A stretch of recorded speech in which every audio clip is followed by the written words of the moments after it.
Hello and welcome. This is Business Now reaching live from IBrandTV News Studio in Lagos, Nigeria. Coming up, Nigeria's food import bill jumped by 45% to $2.71 billion in 12 months.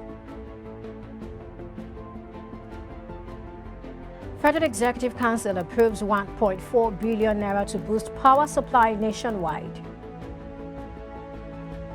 Senate approves 369.04 billion naira as budget for the Nigeria Customs Service. Fuel prices to hit highest in Kenya's history without subsidy.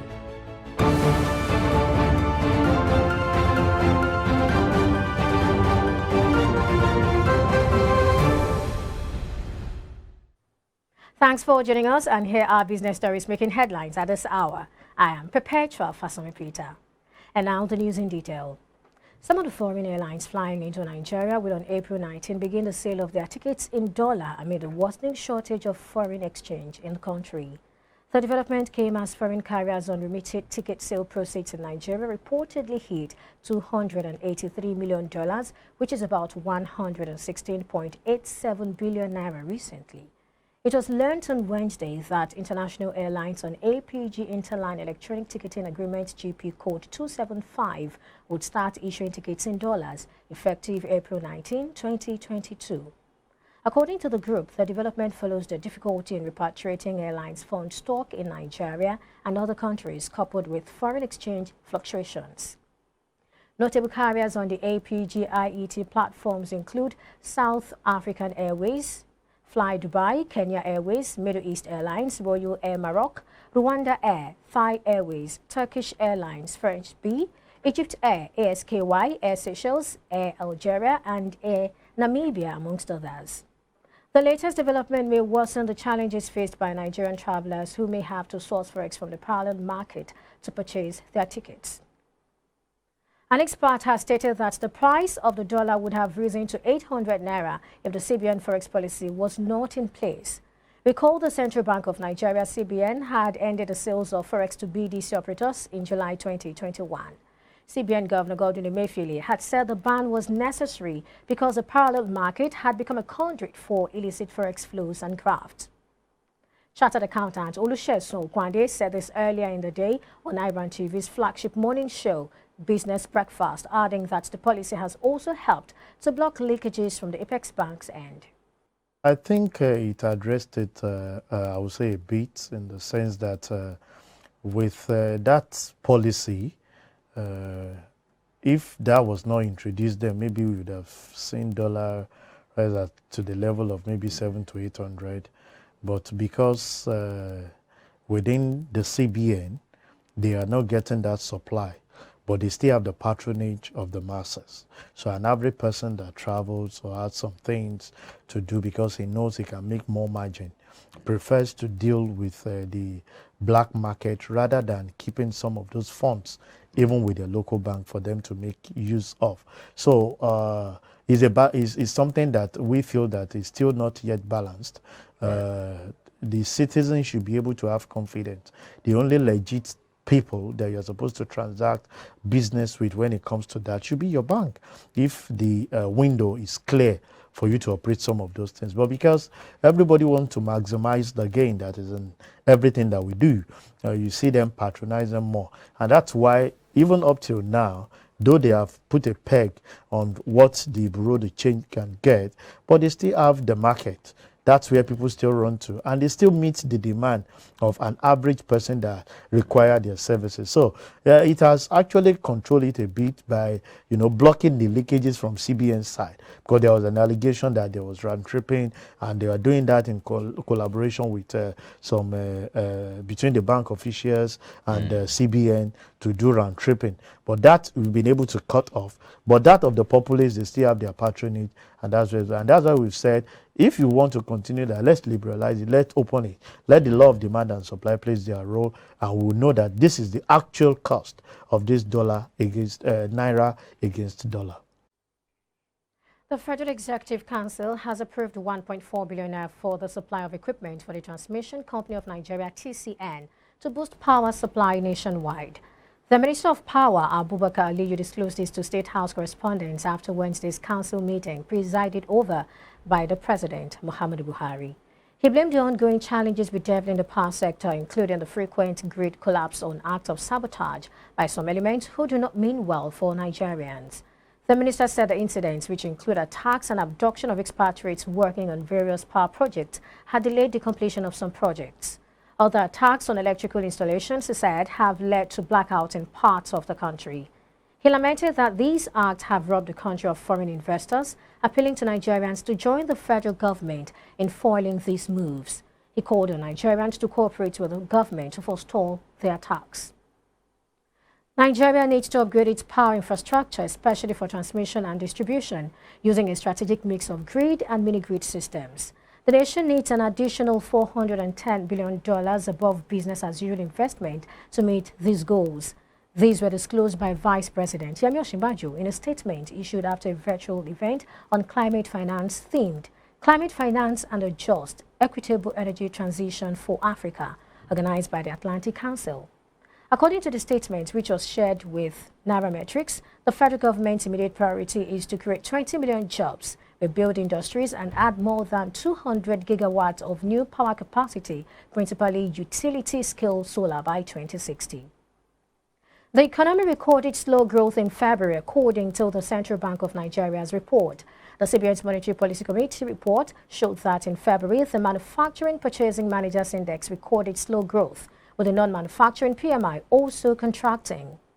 According to the CBN's report, the committee observed with concern the marginal increase in headline inflation year-on-year to 15.70% in February 2022 from 15.60% in January 2022, a 0.10 percentage point uptick.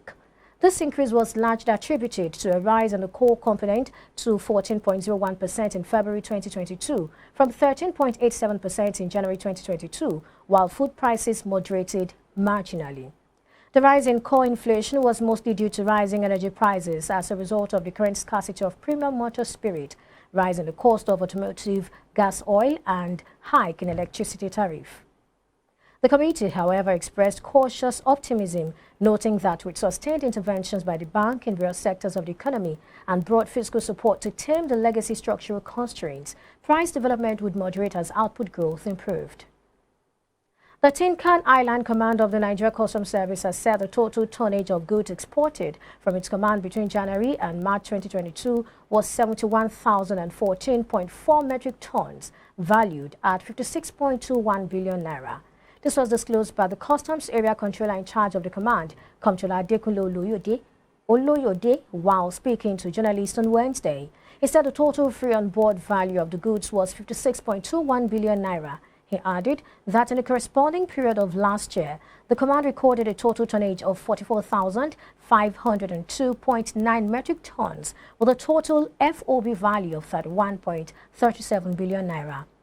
Oloyede stated that within the period under review, the command seized 206,000 pieces of machetes equivalent to 820-feet containers coming from Ghana to Nigeria. He said the containers were seized because the importers failed to provide an end-user certificate from the National Security Advisor. According to him, the importer made a proper declaration, but importation of such volumes of machetes requires an EUC from the NSA. Oloyede further said that the command was still experiencing challenges as regards the treatment of overtime cargoes because of the non-implementation of exact laws guiding uncleared cargo. African Export-Import Bank, AFREXIMBANK, said it plans to assist Nigeria from the $4 billion Ukraine Crisis Adjustment Trade Financing Program for Africa, UKAFPA, launched last month. President and Chairman of AFREXIMBANK, Professor Benedict Orama, made it known at a virtual news conference on the US $4 billion UKAFPA launched last week.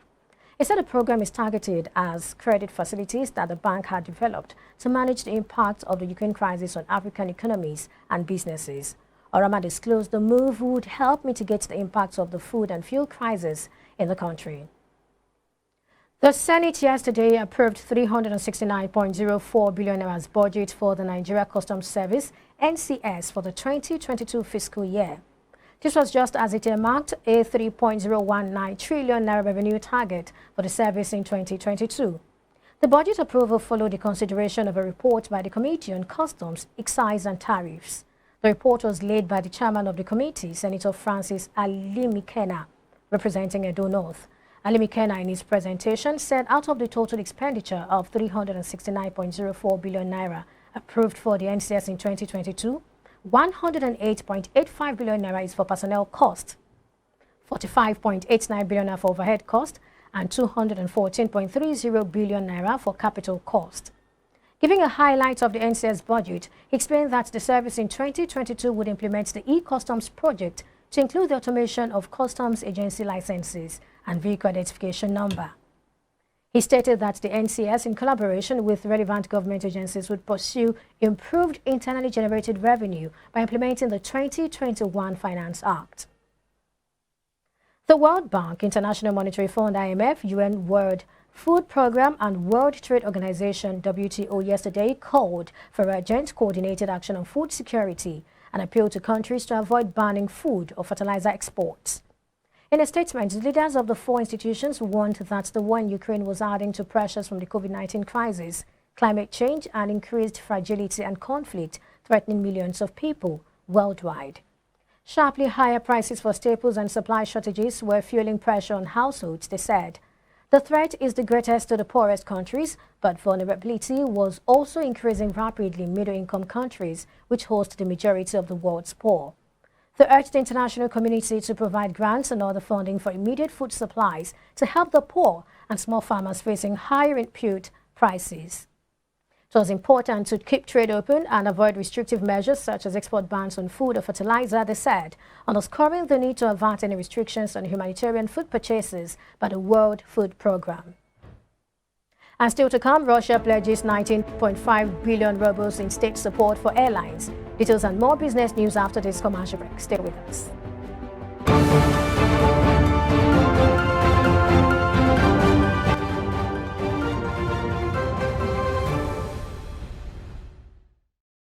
Swift Dry Cleaners Limited, professional dry cleaners, best in dry cleaning and laundry services, and meets the needs of our consumers. Yeah, Swift Dry Cleaners Limited. Swift Dry Cleaners Limited. Swift Dry Cleaners Limited. Yeah. Swift Dry Cleaners Limited. Yeah, for clean wash and quick delivery. Yeah, Swift Dry Cleaners Limited. Swift Dry Cleaners Limited. Swift Dry Cleaners Limited. Swift Dry Cleaners Limited. For clean wash and quick delivery. Ooh. Swift Dry Cleaners. Clean wash, quick delivery. Oh boy, winning you was so easy. I just couldn't stand those your powerful shots. That's what happened. Really? Let's go to my place for dinner. This fufu is so nice. It's through unripe plantain flour. True unripe plantain flour is delicious. Yes, true unripe plantain flour is what I serve my husband for swallows. It's easy to prepare, fortified with vitamin A, low in sugar and cholesterol, rich in fiber that helps the heart, builds and strengthens the bone, and his energy level is boosted. Through unripe plantain flour, no additives, 100% natural, a product of Pali Agro Products Nigeria. Through unripe plantain flour, available in all leading stores nationwide. True unripe plantain flour is 100% natural flour gotten from the processing of unripe plantain. It contains no addictive and has a net content of 500 grams. True unripe plantain flour contains vitamin A, B6 and C. It is gluten-free and rich in calcium. Consuming through unripe plantain flour helps to build and strengthen stronger bones and can be a great meal for diabetic patients. It decreases your chances of constipation as it has a high fiber content and provides you with a low-fat diet. Here are some steps to prepare your through unripe plantain flour. Firstly, mix through unripe plantain flour with hot water in a pot and gradually add water till you achieve desired thickness. Place over medium heat and turn very well for 4 to 5 minutes to get the right texture. Mold into a ball and place in a bowl and allow to cool. Serve with your choice of soup. Through unripe plantain flour can be eaten with any variety of soup, be it your ofe oha, ofe onubu, begiri, ewedu, or your miyan kuka. To get your through unripe plantain flour, contact us at 12 Olowera Isheri Road by First Welder bus stop off Omole Phase 2, Olowera, Lagos, Nigeria, or call 070-6663-8213 or 081-6397-4447. Distributors are needed nationwide.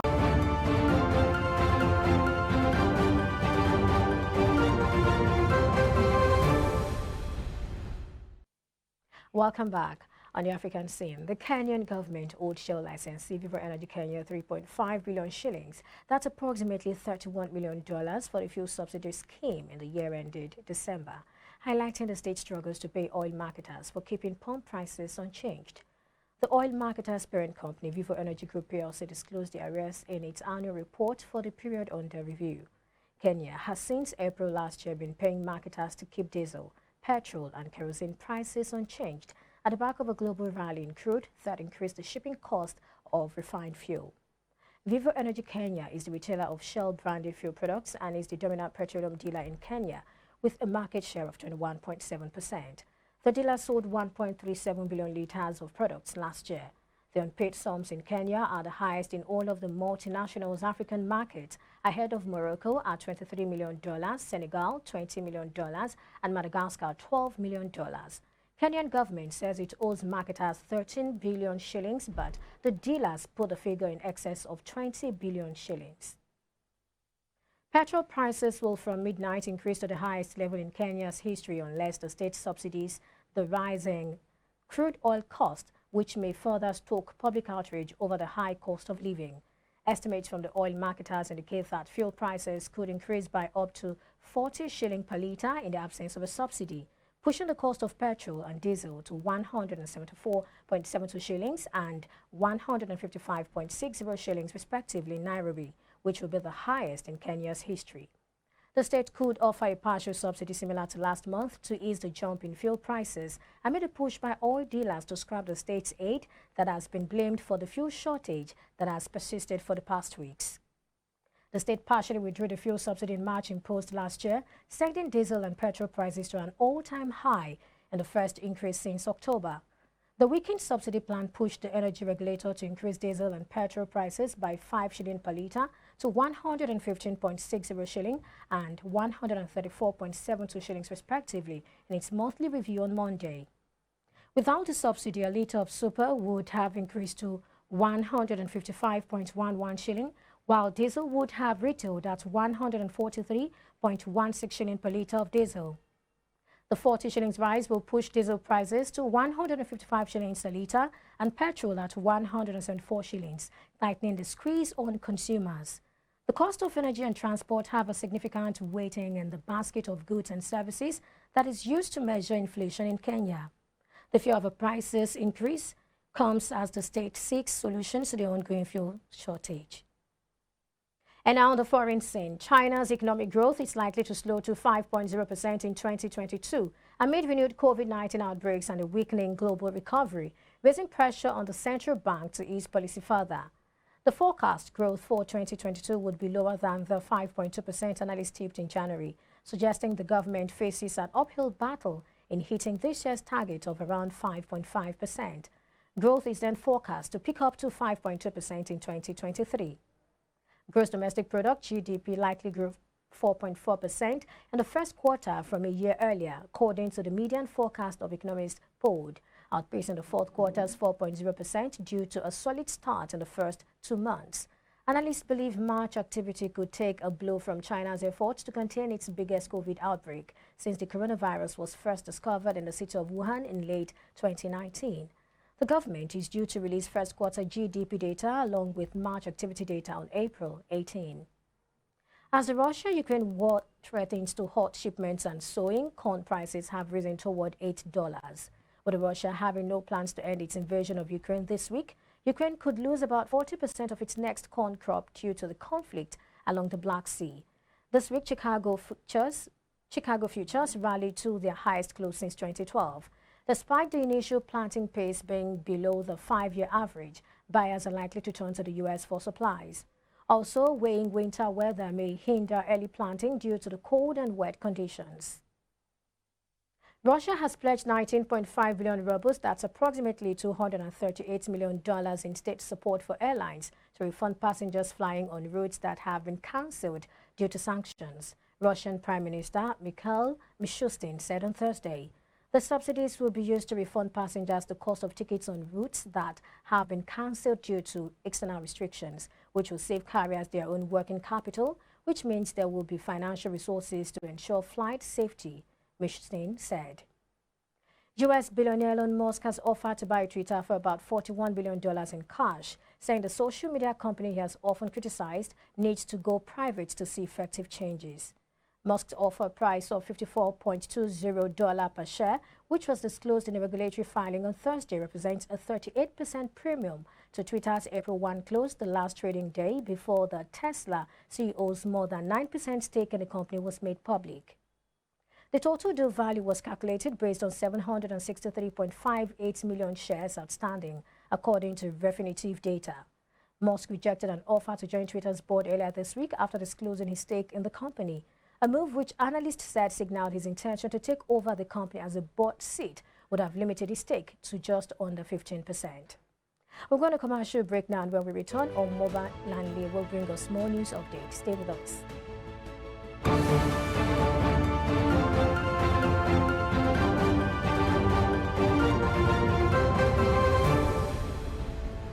The photography business is a very competitive industry. Every year, thousands of talented photo lovers consider turning their passion into a money-making business venture. Especially in a fiercely competitive marketplace like Nigeria, in which it is very easy for anyone to buy a digital camera and call themselves a professional photographer. According to some practitioners, a new photographer who wants a standard studio can start with a budget of 3.5 million naira. However, one can start with a lower budget of about 500,000 to 1 million naira depending on the tools and cost of rent. On the average, the cost of photography equipment is around 294,790 naira. However, the price ranges from around 41,000 naira to as high as 2.46 million naira. Nigeria has a population of over 200 million people with a vibrant movie industry that produces 50 movies per week, generating annual revenue of approximately $590 million from between 2016 and 2021, helping the photography industry as a whole, according to a recent research by the UN.